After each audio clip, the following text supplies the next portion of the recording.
हरे कृष्णा, राधे राधे। माघ मास महत्तम अध्याय 12वां। 11वें अध्याय में आपने विष्णु भगवान की भक्ति पूजा किस तरह करनी चाहिए यह सुना। अब आगे यमदूत बोला, जो प्राणी मोक्ष की कामना करते हैं उन्हें शालिग्राम का पूजन करना चाहिए। इस स्वरूप में विष्णु पूजन समस्त पापों को नष्ट करने वाला है। शालिग्राम पूजन करने से प्राणी को प्रतिदिन 10,000 राज सूर्य यज्ञों का फल प्राप्त होता है। शालिग्राम भगवान विष्णु का सुंदर स्वरूप है।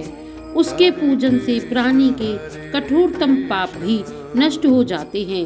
भगवान विष्णु हमेशा शालिग्राम में विराजते हैं। इसी कारण यह सर्वविदित है कि जिसने शालिग्राम पूजन कर लिया है उसने समस्त पृथ्वी का दान कर लिया है।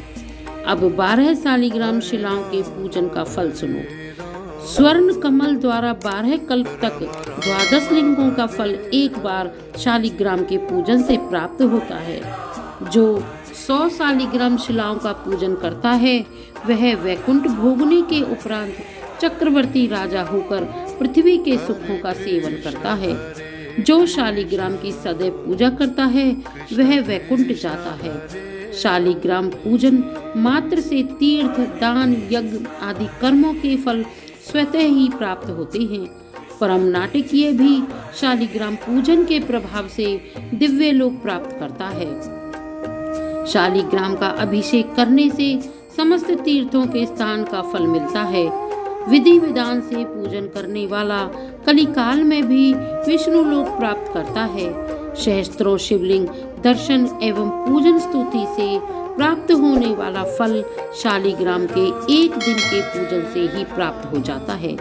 जहाँ शालिग्राम निवास करते हैं उसके पास समस्त देवता महात्मा रहते हैं। जो शालिग्राम के सन्मुख श्राद्ध करते हैं उनके पितर 100 कल्प तक स्वर्ग में रहते हैं।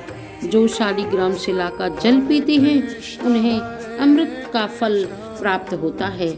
जहाँ शालिग्राम शिला विराजती है वहाँ ये 3 योजन तक की परिधि में किया गया धर्म कार्य 100 गुना फल देता है।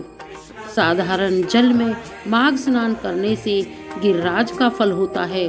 समुद्र में जाने वाली नदियों में स्नान करने से 1 पक्ष का और सागर स्नान करने से 1 मास का और गोदावरी स्नान से 6 मास का और गंगा स्नान से पूर्ण वर्ष का फल प्राप्त होता है। परंतु शालिग्राम के जल से स्नान करने पर 12 माघ स्नान का फल प्राप्त होता है।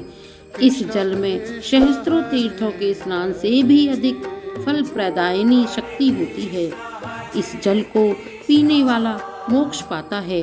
यदि इसके समीप कोई कीड़ा तक मर जाए तो वह भी वैकुंठ जाता है।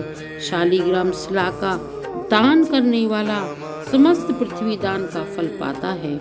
जो शालिग्राम का क्रय विक्रय करता है और सहयोग करता है वे सब महानरक पाते हैं। इसका क्रय विक्रय निषेध है। हे साधु, प्राणी को भगवान विष्णु की आराधना करनी चाहिए। उसके द्वारा समस्त पाप नष्ट होते हैं। हरि नाम स्मरण मात्र से समस्त बाधाएं नष्ट होती हैं।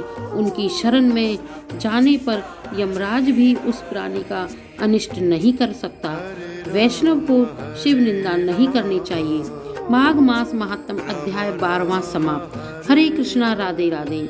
मनुष्य को अपनी भक्ति मुक्ति पाने के लिए महामंत्र का जाप करते रहना चाहिए। हरे कृष्ण कृष्ण कृष्ण हरे हरे, हरे राम राम राम हरे हरे।